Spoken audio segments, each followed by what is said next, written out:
Assalamualaikum warahmatullahi wabarakatuh.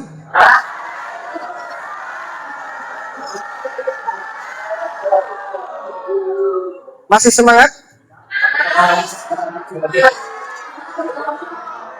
Apa sudah lemes? Ya Allah, mohon maaf ya, ini tidak ada snacknya. Ya, menghormati jenengan karena puasa. Ya. Oke. Saya ada sedikit jargon, nanti mohon diikuti bersama agar kita bisa semangat. Ya. Ketika nanti saya mengatakan semangat pagi, nanti kalian jawab pagi, pagi, pagi. Kemudian ketika saya mengatakan the most KUA, sakinah, mawadah, bisa? Saya? Oke, kita coba trailernya ya, trailing nanti. Oke. Semangat pagi. Pagi, pagi, pagi. The most KUA, sakinah. Allahu Akbar.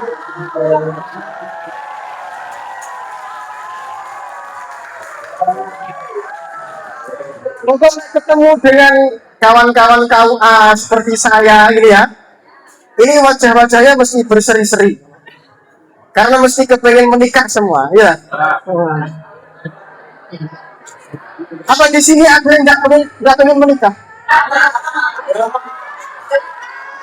Wajah.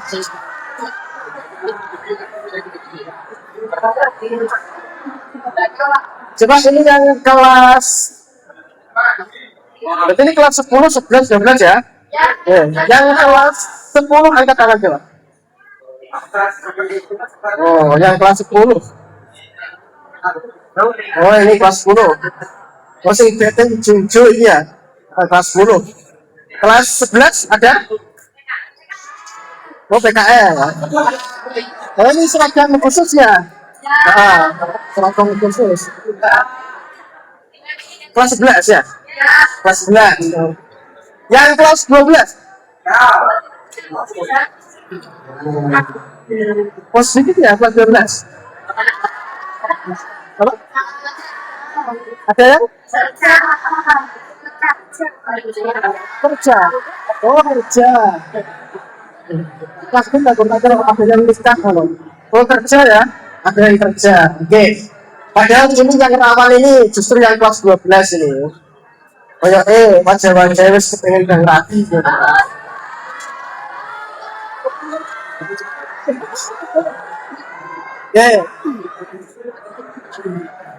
Selama kurang lebih beberapa menit ke depan nanti ada dua narasumber, ada dua materi.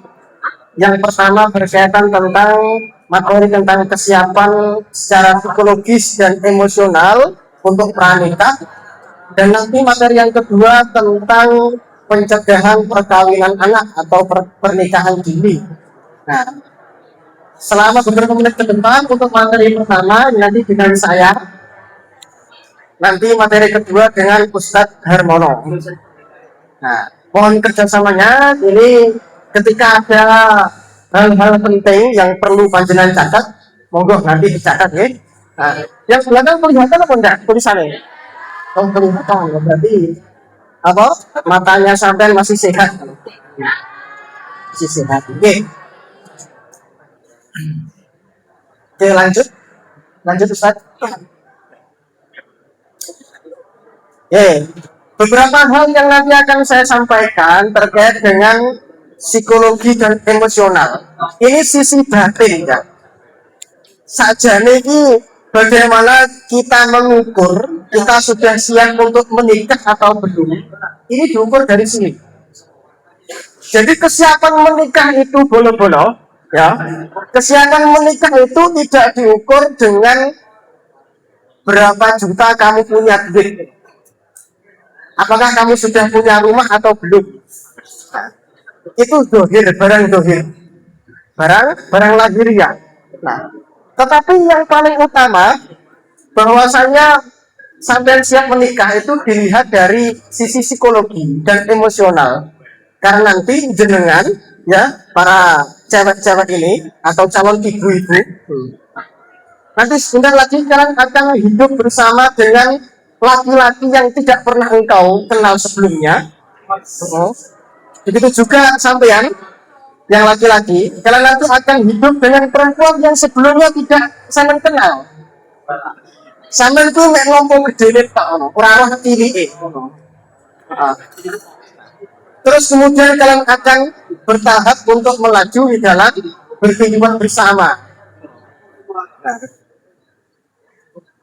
kalau kalian ingin hidup damai, sejahtera, yo ojo ragu ngono. Karena menikah itu sebenarnya, kalau kamu ingin hidup damai dengan menikah, itu satu hal yang keliru. Menikah itu adalah suatu masalah baru. Tetapi ketika kamu menikah, itu berarti kamu sudah ada di fase dewasa. Nah, ini ganjarannya akeh. Nek sampean pengen tadi ganjarannya akeh. Ya Mas ya. Mas Rehan Putra. Sampean kelas berapa Mas? 1. Kelas 1. Asal dari mana? Jungkal. Kapan bodoh? Jungkal. Mondok apa enggak? Oh, Banten, Bang. Sampean pengen nikah apa Mas? Bodoh. Hah? Ben. Pak, enggak pengen tapi gitu. Sampean enggak pengen nikah Mas? Tunggu dewasa, Pak. Oh, nunggu dewasa. Ya ngono. Pengen Pak, tapi mengke ngono lho. Waduh aku ngendut aku. Kok ono apa siswa SMK enggak pengen nikah. Oke. Selanjutnya. Oke. Oke kawan-kawan.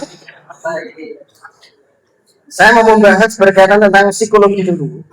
Nah, psikologi itu apa? Psikologi itu sesuatu yang berkaitan tentang kondisi jiwa. Kondisi jiwa. Orang gila apa nek sing gendeng nih? Enak ya? Tapi semangat ya.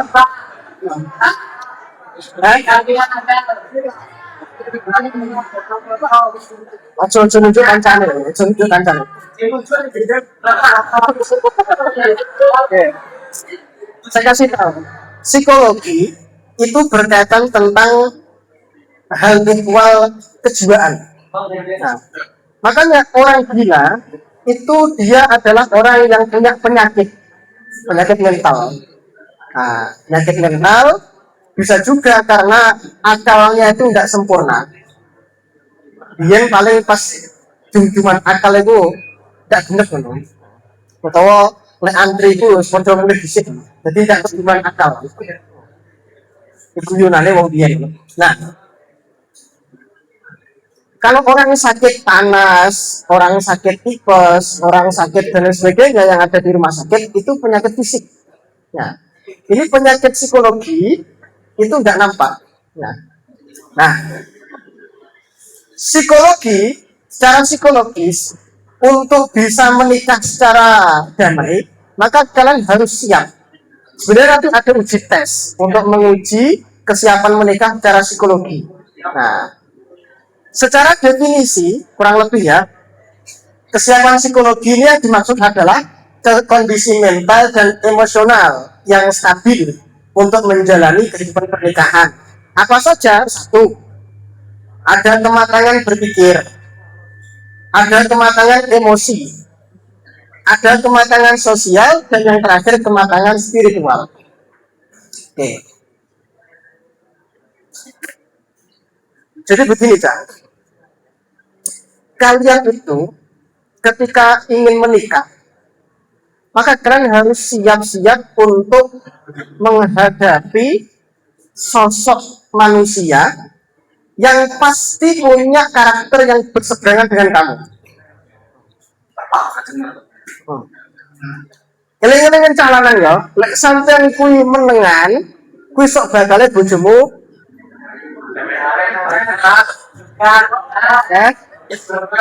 Lek ning sampean menengan, iki bojone sampean besok iku wong sing akeh omonge.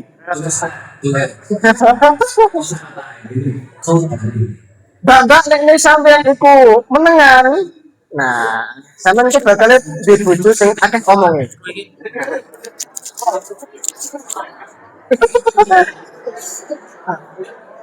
Ya sih. Sing sering mojok-mojok ono. Sering mojok mergo meneng utawa ketika di meja bangku-bangku sekolahan ya. Meneng. Iku sampean oleh bojo ya, oleh pasangan sing gak patek meneng. Gak patek meneng. Jadi yang namanya pernikahan itu, Cak, bahasa Arabnya itu zawaj. Zawjun itu adalah cara bahasa Arab mufrad dan zawjun itu genap. Genap. Jadi pasangan itu menggenapi, menyempurnakan satu sama lain. Oh. Jadi dia ceritanya ketika ada pasangan menikah itu punya karakter sama. Angel. Oh. Ah, angel.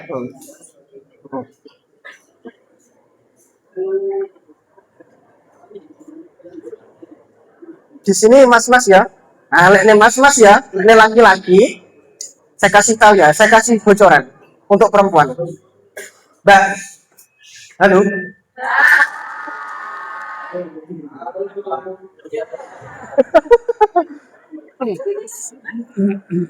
Perempuan itu cenderung punya fungsi otak yang stabil.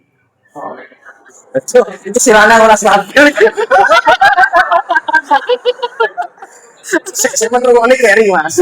Saya mas. Berat ya. Perempuan itu, kenapa? Pertanyaan gini, kenapa setiap di kelas itu sing ranking itu mesti cah wedok? Di sini ada ranking satu yang laki-laki. Ada. Oh iya, ini kelasnya laki-laki sendiri ya? Laki-laki sendiri, perempuan sendiri ya? Ada yang campur? Nah, yang campur itu yang ranking satu siapa? Laki-laki perempuan? Iya, mesti.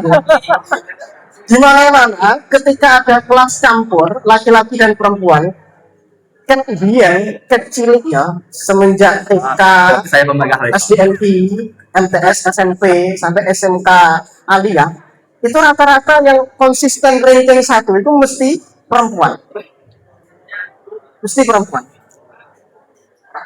Laki-laki yang ranking satu itu jarang. Tapi ya nek mana nih jarang. Makanya saya amin tak tungane ya.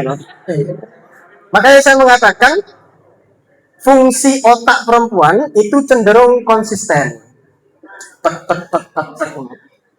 Ketika perempuan sudah dihadapkan dengan rutinitas yang sudah terschedule atau terjadwal, dia akan secara otomatis wayahe mandi ya mandi, wayahe sarapan ya sarapan, wayah masuk kelas, wayahnya tidur ya tidur.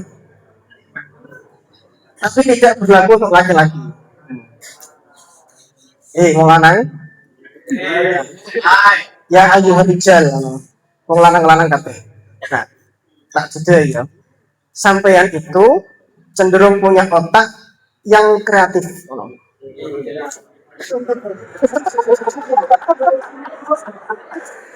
Ojo main celenge no maksudnya banyak ide kreatif banyak ide.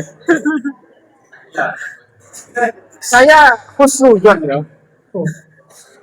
Ketika ada aturan di sekolah diterapkan, kuis sing paling sering langgar sapa lanang wedok?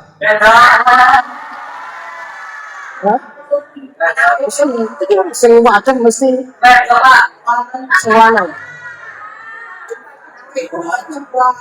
Ketika ada larangan A, itu mesti tergerak pada jiwa laki-laki untuk menerobos. Coba. Jangan parkir di tempat parkir guru. Ono yo sing sing jajal ngono ya. Ono ya enak ya. Kan kepengen sensasi ngono ya. Kepengen sensasi. Nah, makanya laki-laki itu cenderung punya sisi kreatif yang sangat beragam. Ide-ide muncul itu lebih banyak pada jiwa laki-laki daripada perempuan. Banyak otak laki-laki sampean itu sering punya ide-ide. Nah, dan yang sering nakal itu biasanya laki-laki. Nakal ini dalam arti sampean akeh pola. Sampean akeh pola. Itu laki-laki, biasanya laki-laki. Nah, usia anak-anak ya, laki-laki usia anak-anak itu dipenging itu bahasa Indonesia nih. Dilarang. Ojo menek wit no. Jangan manjat pohon, nanti jatuh. Dibene apa ora? Dibene mesti ngono. Lha ora ngrasane tiba lara, ndak kapok ngono. Tapi nek perempuan ya harus dikatakan jangan ya jangan ngono. Mandek ngono. Ini ngomong ngejak ngono.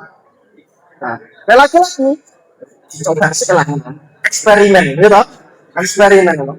Nah, tapi sampean jangan khawatir. Nanti ketika usia sampean sudah 20, 21 atau masuk ke fase usia kuliah, itu biasanya normal, sudah misalnya. Wis normal. Nakale wis leren. Kecuali ya nakale leren itu kudu diimbangi dengan ilmu. Jadi nek sampean sekolah terus sekolah, lama-kelamaan nanti pola pikir sampean itu akan terbentuk. Pola pikir sampean akan terbentuk. Oke. Nanti akan saya jelaskan lebih lanjut juga. Oke. Mengapa kesiapan psikologis penting? Karena ini pernikahan bukan hanya perasaan cinta, tapi komitmen jangka panjang. Do you know what is the meaning of cinta? Love.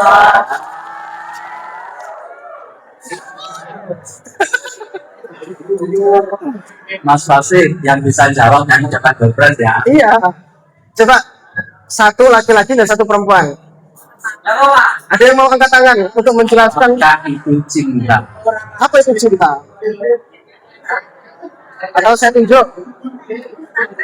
Ada yang mau angkat tangan ya, perempuan dulu. Berdiri di tempat saja.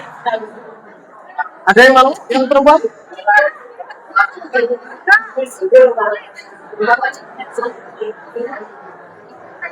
Enggak. Nggak boleh gogel, nggak boleh kalau lihat di apa ini kecil nggak boleh.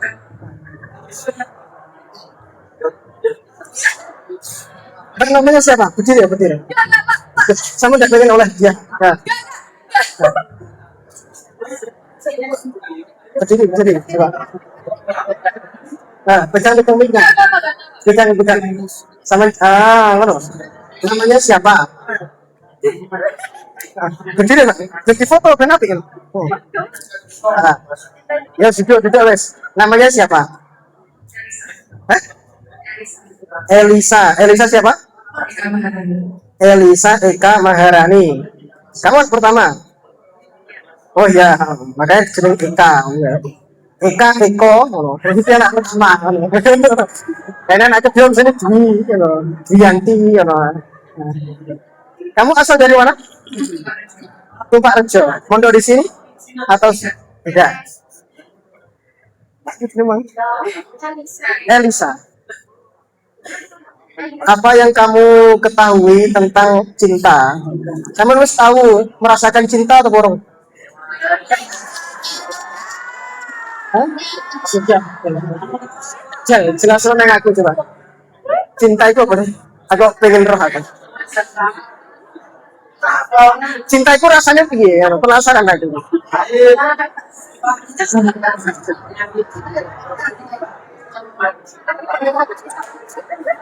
Oh enggak. Satu atau dua kata atau tiga kata wes terserah. Yang lain dengarkan. Iya. Apa itu cinta? Cuma ditulis saja, nanti terakhir biasanya terakhir saja. Ditulis kan? Ayo Mbak Ika. Nah.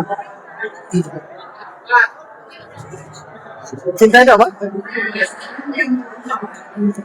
Coba didengarkan dulu. Apa? Perasaan yang muncul dari hati. Sudah pernah berarti ya? Oh, sudah pernah. Masa ning kene? Waduh, Mas. Eh, namanya tadi siapa? Eka? Elisa. Mas Hasan? Mas Hasan? Sampun ya. Kelas 10 ya. Oke. Yang laki-laki. Yang laki-laki siapa yang tangan?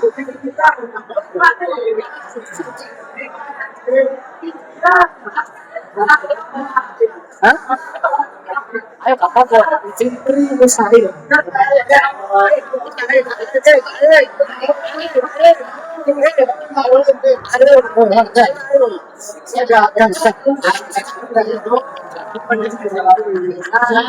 Begini, begini.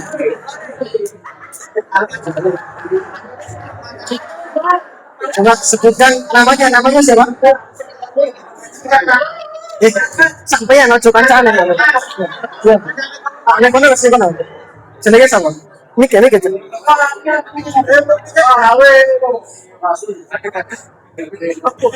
Hah? Fikri. Kelas berapa Fikri? Kelas 12. Asal dari mana?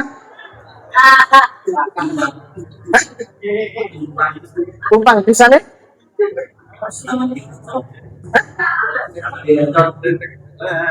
Sampiroto. Selamat.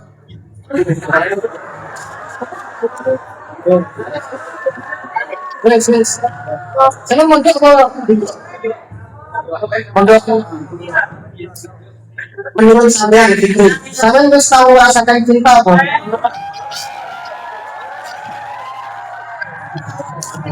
Berarti selama ini kita pengecan cinta itu hanya musuh selamat sendiri. Pengecan cinta itu ayah bunda kan maksudnya. Hah? Belum pernah. Sudah. Saya ini cinta itu versimu apa? Versi sandal itu cinta itu apa? Rasanya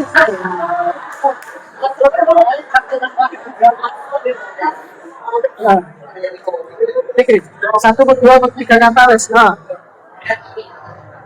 cinta itu apa? Cinta adalah pengorbanan. Coba yang lain dengarkan. Nah, cinta adalah Pengorbanan mas.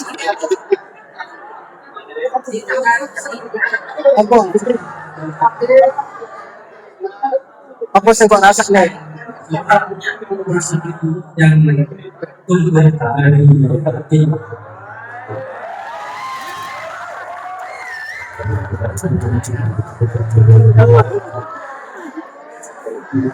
Nah, jawabannya Fikri kalau jawabannya sama Elisa.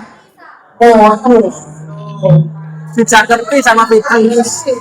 Apakah ini dinamakan cinta?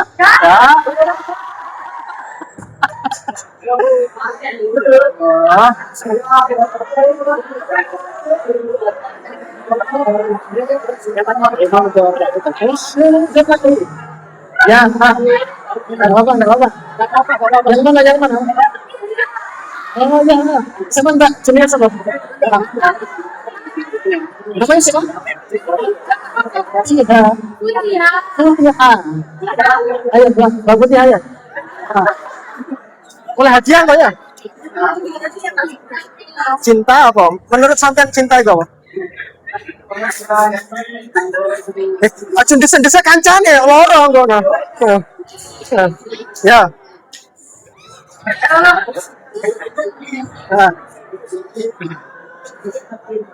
Ya diurui enggak apa. Itu hadiah didem.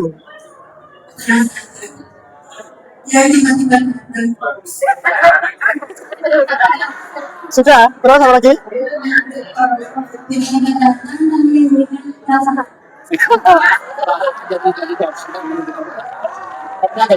Datang dari Tuhan tadi, cinta itu perasaan yang tiba-tiba datang.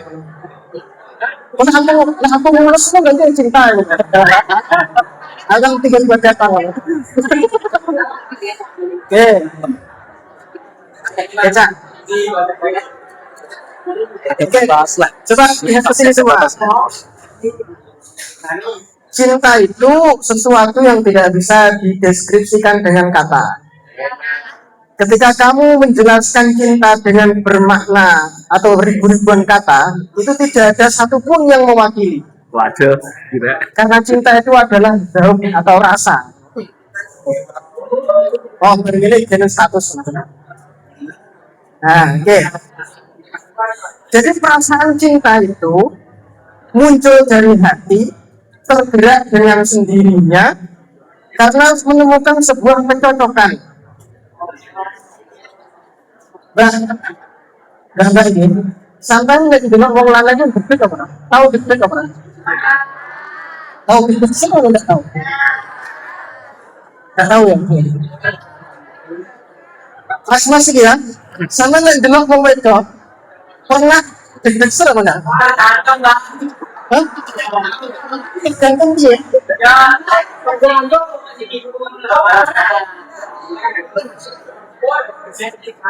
Saya kasih tahu bocoran ya. Ini rahasia. Hanya antara kita saja ya yang tahu. Mau saya. Bang. Halo. Ketika sampean melihat seorang laki-laki dan kemudian kamu kagum dengannya, kemudian hatimu, jantungmu berdetak.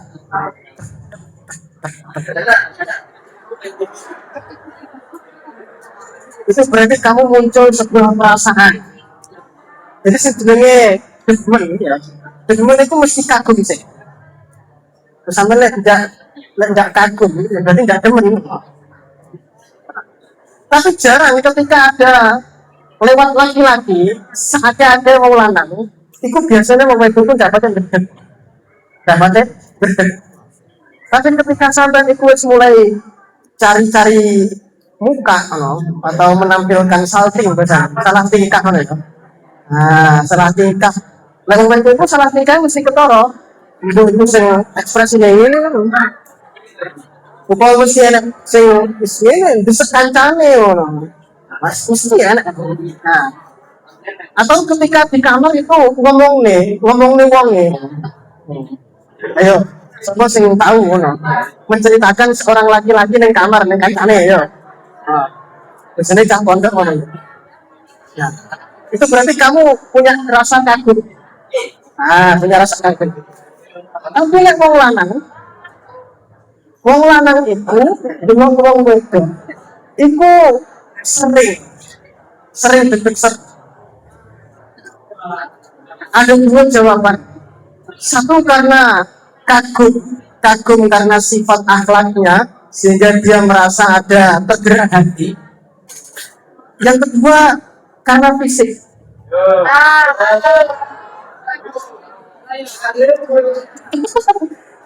Karena fisik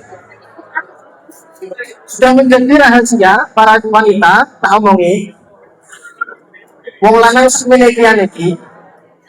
Kriteria pertama untuk mencari pasangan adalah satu, cantik, ayu sih. Banyak wong lanang kok tidak pengen dibujuk ayu, itu berarti yang motornya kataran ya.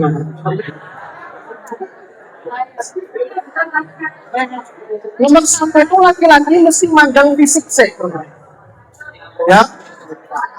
Ini rahasia umum. Jadi ini ada laki-laki kok, sana jangan usah baper.